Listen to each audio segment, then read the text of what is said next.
Hey guys, today we're going to learn about electricity and circuits. First of all, what even is electricity?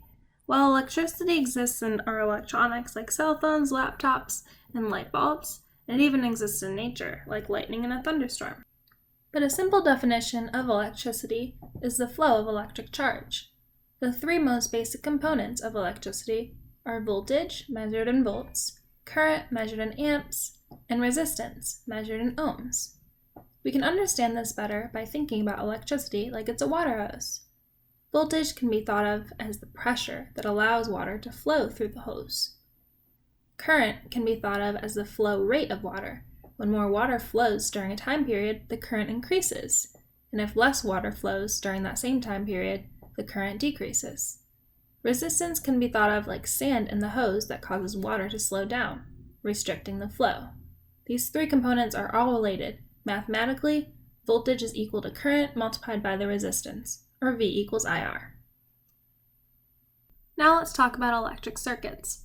Pictures of circuits are called schematics. This schematic consists of a power source, such as a battery, wires to allow electricity to flow, and an electrical component, such as a resistor. Electricity flows from the negative terminal to the positive terminal. This is called polarity. Electrical components are represented by symbols. Let's look at a few. First, we can talk about power. This is the symbol that represents power. An example of a power source is a battery. This battery allows electricity to flow throughout the electric circuit. When you ride a bike, you need a pedal to move. The faster you pedal, the faster your bike moves. This is similar to a circuit. A person pedaling is a power source. With more power, the pedaling of the bike, there's more current or more speed. Now we can talk about the resistor. This is a symbol that represents a resistor.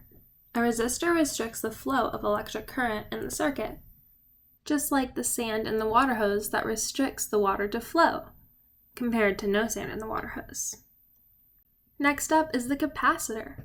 This is a symbol that represents a capacitor. A capacitor is an electronic device that stores electrical energy. When current flows through the capacitor, electric charge builds up on both sides of the plates, creating potential energy that can be stored and used later. If we think of electric charge as a birthday cake and a kid as a capacitor, we can think about a kid eating so much cake, eventually they can't eat anymore. They begin to jump around and use all of that stored energy from the cake. This is how the capacitor works. It collects electric charge until it can't take anymore and then starts to release that stored energy, just like the kid jumping around. Another electrical component is a switch. This symbol can represent a switch. A switch allows control over the electric current in a circuit.